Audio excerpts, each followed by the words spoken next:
Yogi Bear never seemed to have a care, always on the run. Guess you'll always be a clown, never ever settle down. I'm Sean, and we watch every single theatrically released animated film in chronological order. We do so many intros for videos now, I was like, Animation Pilgrimage. And what's the intro for that one? Yeah. Anyway, we're here for Hey There, It's Yogi Bear. Hey there, it's a Yogi Bear. Yogi Bear! And, it's Yogi Bear. Yeah.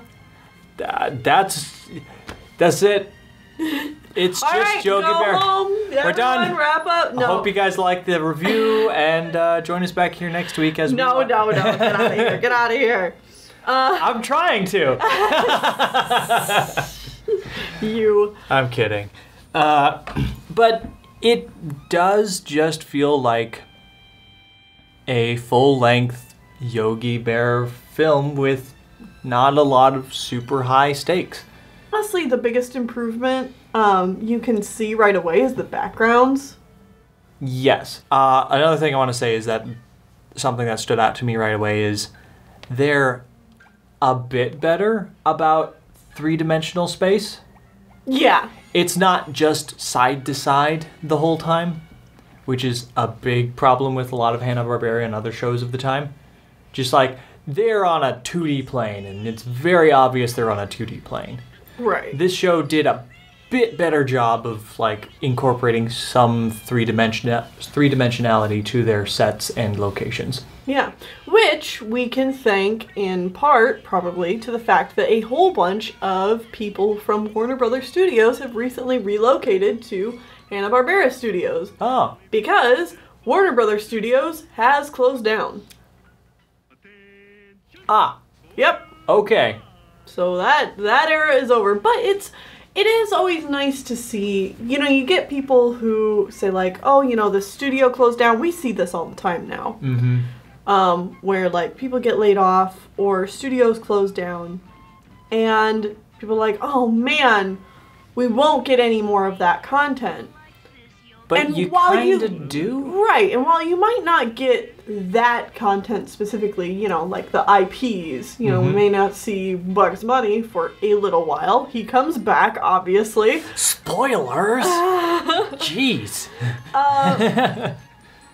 And you might not see those people working on those IPs, but those people don't just die when the studio dies. They They just go go on. and stop existing. They go on to work somewhere else. And in More this often case, than not. Yeah. Sometimes they'll stop with the industry and they'll do something else with their lives, which is perfectly fine. But Well, like how we talked about a few weeks ago with Mark Davis leaving the animation studios after Chanticleer got canceled. yeah. But he went on to work at the Disney parks. Yeah. So, Yeah, people move. They go to different jobs. They work at different studios and stuff. It happens. It's sad when a good studio closes down. Mm-hmm.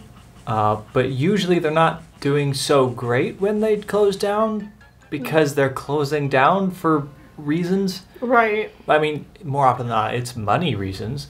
Yeah. And they're generally not making money because the content is not being picked up or is good. Well, and usually, like This is like- this this is is a whole totally other off, different like, tangent. yeah. But like, usually, if it's money reasons, that means that all of the creative people who have been working in that studio have been financially burdened and probably Weren't making the money they were supposed to be. weren't making the money they were supposed to be and aren't in the right state of mind to be making the best kind of content anyway. Yeah, so them getting out of that job and getting hired on somewhere else is probably a good thing Yeah. because they're hopefully getting paid for their work. Yeah. And hopefully moving on to a better place and not something worse. Yeah. You can always hope. Of course, that isn't always the case. But Yeah. anyway. Anyways, back to let's Yogi go Bear. back and talk about Yogi Bear. Yeah. So the plot of Hey There, It's Yogi Bear, I guess, might be a thing to talk about. So it's springtime, and Yogi Bear wakes up, and he's he's doing the usual kerfuffle with the ranger, where the ranger's like, "You're not allowed to eat the food." And he's like, "Fine, I don't want to eat the food anyways." And then Yogi, There's a whole series of hijinks where Yogi tries different shenanigans to try and get the picnic baskets, and the ranger stops him. And then eventually the ranger is fed up with his shenanigans. it's like, and right, you're going decides- to a zoo. Yeah, he's like, Yogi, you're gonna go to a zoo in California. I think. California. And so, long story short, there's a whole bunch of hijinks. Yogi and doesn't go, some other miscommunications. bear goes, and then there's this female bear named Cindy Lou. with her. Because I took her for granted. Because this is a trope that needs to die. Yeah, ugh, it Like, won't. yeah. It won't. We're But, only like- in the 60s. It's the whole thing where she's in love and she sings songs to him about being in love. And he's like, "Ew, gross, like, woman." Gross, women, eh. And then suddenly she's gone and now he's like, oh man, maybe it's time for me to settle down. Good thing there's this girl bear who's infatuated with me for no good reason. Oh wait, now she's gone. Oh wait, now she's gone. So he and Ugh. Boo Boo, Yes. him, You are having troubles with these names. I don't know. I don't watch Yogi Bear. So then they have a bunch of hijinks going around, and at this point, Cindy Lou is in a zoo. No, not a zoo. No. A circus. Yeah. Wow, I can't speak today. She's in a She circus with. loses her way on the train to St. Louis, Mhm. gets knocked off the train, and ends up getting picked up by these bad guys. Some who- shady circus brothers. Walking bear, Mm-hmm. which confuses me because I always knew Cindy Lou was a circus bear. That's why she has the tutu and the umbrella Mm-hmm. in her character design. So is this the first time she's appeared in Yogi Bear stuff? Or are they just like reusing it? I'm sure the continuity of Yogi Bear doesn't really matter, but like now I'm just curious. You're gonna have to look this up and find out. Crap. Yeah, probably. Because is it the kind of thing where she was a circus bear and then got moved to Jellystone and then got stuck in another circus in this movie? Or is she just a circus bear that's never been in a circus before? I don't know. Who knows? Either way, Yogi and Boo Boo happen upon the circus, get her out, and then they're trying to get back to Jellystone Park because everyone's scared of bears Yeah. and shoot at them and things like that. So they try to get back to Jellystone, but end up in New York City. It's really weird how everyone's scared of bears, considering how, like, how inside the park that's never really an issue. They're just like, oh, it's a bear, whatever, in the park. But Right, even though, like, if you were in the park, you'd still be like, oh my god, that's a bear. it's a bear, get in the car, roll up the windows, let's slowly drive away. And, you know, the ranger and Yogi just talk to each other. But no, in town or the country or anything, it's a bear, shoot it to death. But anyways, they make it to New York because they got lost. They got lost and ended up in a moving truck and dumb stuff like that. Either way, the ranger, who conveniently has a helicopter, goes and picks them up and takes them back. And the ranger's like, well, my job's gone, but Because I've accidentally lost bears outside the park. but apparently it was such a big publicity stunt that The ranger gets to keep his job and gets a promotion. yeah, because he went like people are now interested in the bears and wanting to go see the bears in their natural habitat overnight. Yep. Whatever. And the movie's done, and Yogi and Cindy Lou get married, have children. Who knows? It's Probably not. They'll probably not. Go return right back to the status quo. Yeah, Yeah. and the movie ends. Yep. So it just feels like this movie feels like it's 5 to 10 different Yogi Bear shorts that are all strung together fairly well. Yeah, honestly, like, it's not a bad film. Yeah, it's like For what it is. for what it is, it has a fairly cohesive plot where they're in a location, they go try to do a thing, but usually get distracted with something else, and eventually they get to where they're supposed to, but they just keep going, and then everything gets resolved in the last 5 minutes. Oh, yeah. And also, I want to point out, this is the first time a cartoon has gotten a movie, like a theatrically released movie. A television show. Yeah, a television cartoon. show. Because I was about to say Mr. Magoo, but Mr. Magoo is only in shorts. Yeah. He was a shorts guy, Yeah. and then he got a movie. Yeah. Yeah. And before that, Mickey Mouse has been in movies. Stuff like that. But no, this is like the first time a Televised cartoon character gets their own movie. Interesting. And it won't be the last. Oh, certainly not. I mean, Of all things considered, this is a pretty okay product for who was making it. well, yeah, and I mean, Like, what we could have gotten could have been so much worse. We've seen this movie so many times. Not Like, this specific movie, but this idea. Right, exactly. Like, any kid who's grown up with televised cartoon shows has seen, like, an hour-long special. Yeah, your favorite characters lot in, like this. in a giant road trip movie where Yeah. they need to go somewhere and then go back for reasons. Yeah, it's like they leave the typical set behind, they go somewhere new, do a thing, save some of their friends, la-di-da. The status quo's kind of changed, but not really, because we've got to go back to the TV show format. Where nothing has changed anyways. Yeah, And the or movie's you know, over. like with Rugrats or something like that. Like they add a new character to the show. Oh, yeah. Like they add Dill Pickles or Kimmy, Chucky's little sister. Okay. Stuff like that. All right. Yeah, or just like, this movie is the end of the show. Right. But I mean, that wasn't the case here. No. This is just No, one no, of no, those, no. like, we're doing something different, something special. Yeah. Or the movie is the beginning of the show. Yeah. And that happens quite a few times, Later. like in the 90s and stuff. Mm-hmm. So we'll talk about that there. But this is like the beginning of, can a TV show character be in a movie? And the general answer is I guess. kind of.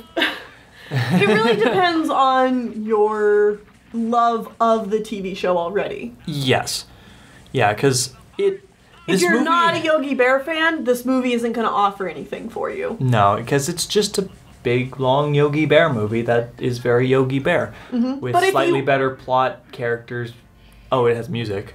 Yeah, music. Lots of music. Well, see, and there's the thing, too, as I was going to say, but if you are a Yogi Bear fan, this movie's great. Yeah. Like, it's better than usually what the show is, but still sticks true to all the elements of the show.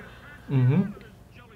I mean, it's got pretty good songs. They're not great, but they're exist. fine. Yeah. They're like, you see all the characters interacting.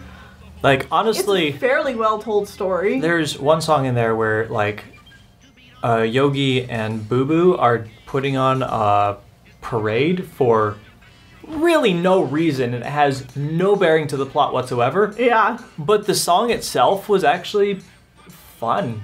Yeah, it was like, oh, this would be like a good little commercial for the movie.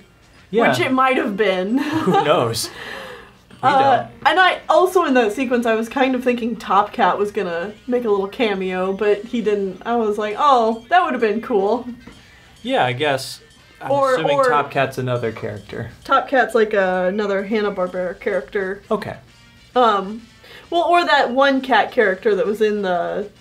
With the mice? Yeah, Yeah, whatever his name was. yeah, but there wasn't any cameos, No, so... just a bunch of generic cats. Yeah. Yeah. I think that's all the good elements. Uh-huh. We do have one other topic to talk about, though. Kind of two. Okay. Kind of two. Let's start with Cindy Lou. I think we kind of already, like, talked about this, but I just hate this whole trope of her character arc that she goes through. she is introduced in this movie by singing a song about how she loves Yogi Bear, and Yogi Bear is the one man that she will have in her life, and she's going to have lots and lots of kids because Yogi Bear is amazing and I want to be his wife. It's really creepy. And then the rest of the movie is her just trying to get with Yogi Bear and then getting in all these terrible scenarios because of it. Mm-hmm.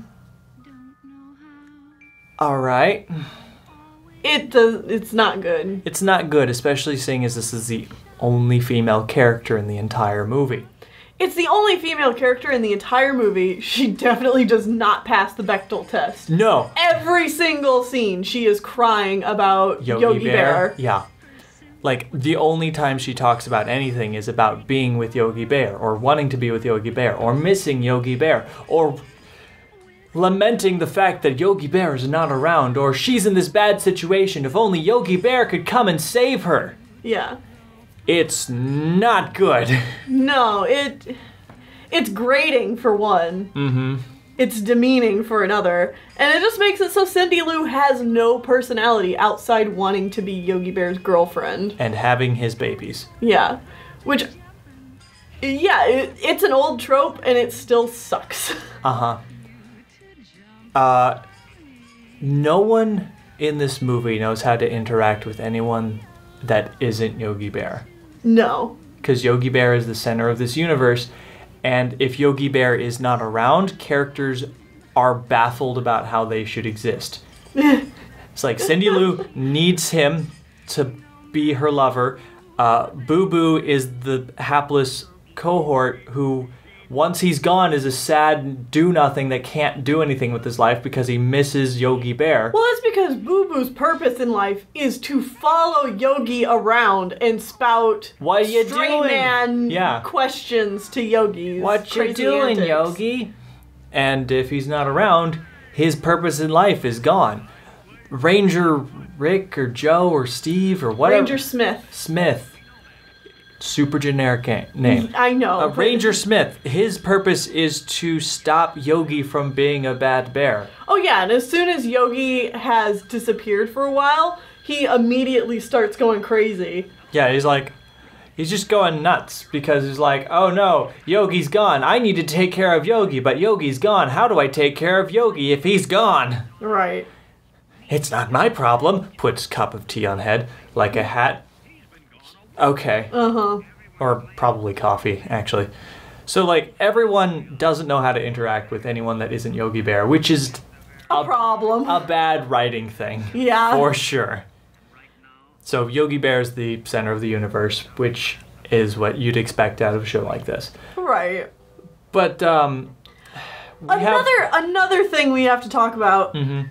I've always heard, like, briefly, some people be like, you know, the whole Yogi Bear and the Ranger thing kind of feels like an allegory about segregation. like, police And- and black people. Yeah, like not a commentary, but just like a very subtle mirroring of police and black people. And segregated communities. Yeah. And stuff like that. And I didn't really see that until I watched this movie. Yeah.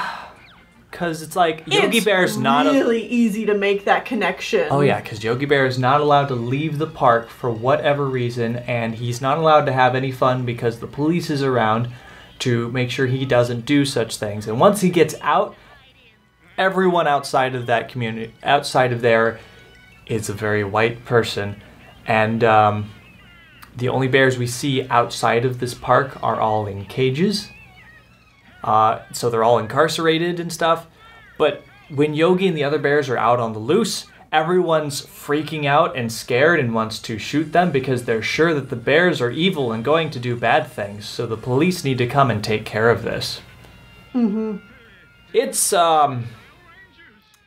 like, Yeah. I never picked up on this before when it was them just in the park. But now that you've taken them outside of the park, and seeing how everyone reacts to them and outside there's of the some park. specific scenes too with the police in New York trying to track down the bears, and they specifically say a few lines here or there that it's like, that is obviously a joke directed, like, specifically mirroring the idea of police chasing down black people. Yeah. Like, It's like awkward.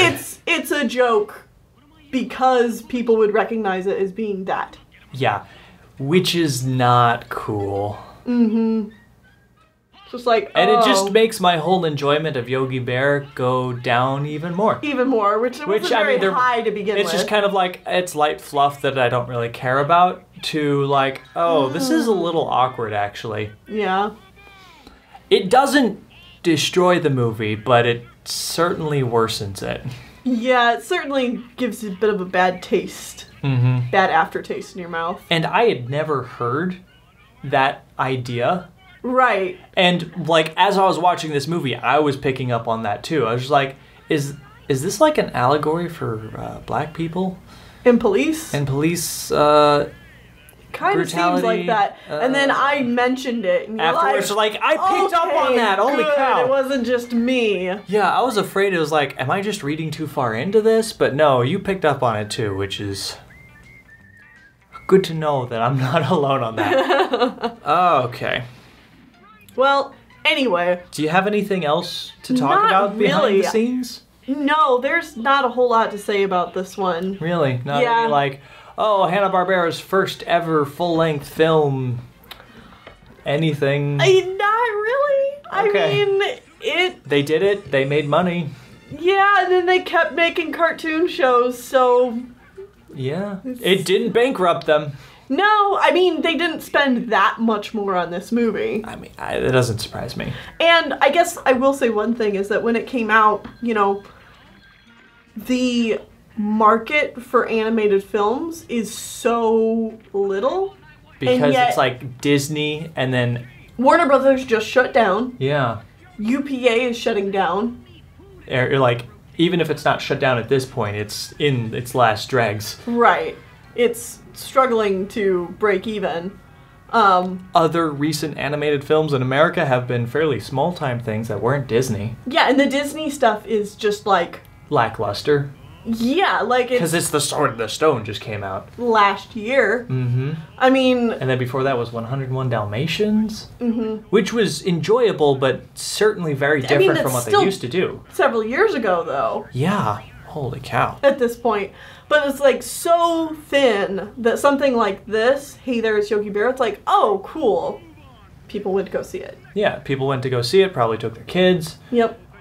Hey, we like watching this on the television with the family at night. Let's go watch a whole movie about it. Mm-hmm. Sounds good. Yeah. Groovy. Do people say groovy yet in the 60s? Probably. Yeah, sure. Okay. I was trying to think of some like slang and like way that a 60s person would talk about going to see the movies. But And you're like, I don't know. I've only like I want to jump to like the 20s and 30s and like struggle buggies and stuff, but it's like that's not correct. That's way too old, and we're not like Oh, totally dear. hipsters yet. Yeah. So it's like Ah. I don't know the 50s and 60s. They're there. So yeah, like the movie did decently well, and they didn't spend a whole lot of money or extra money to make it. So, yeah, it's the Hanna-Barbera business model of make cheap stuff, profit, Yep. and it works. Yep, it works for them. Okay, well, I think that's probably going to be it for this episode of Animation Pilgrimage. Join us back here next week as we talk about a Chinese film. Yeah. We are going to talk about Chaos in Heaven, or Havoc in Heaven. Havoc in Heaven. Also, it's called like Uproar in Heaven. Okay. I think just So Chaos in Heaven technically also works, yeah. but it wasn't one of the two names that was given. Yeah. So join us back here for that. See you then. Oh, what a wonderful feeling to be fancy free and roll. Oh, but what fun to wet your whistle and whistle your way back home. You get a tingling feeling from your toes up to your nose. When you pucker your lips, wet your whistle and whistle your way back home.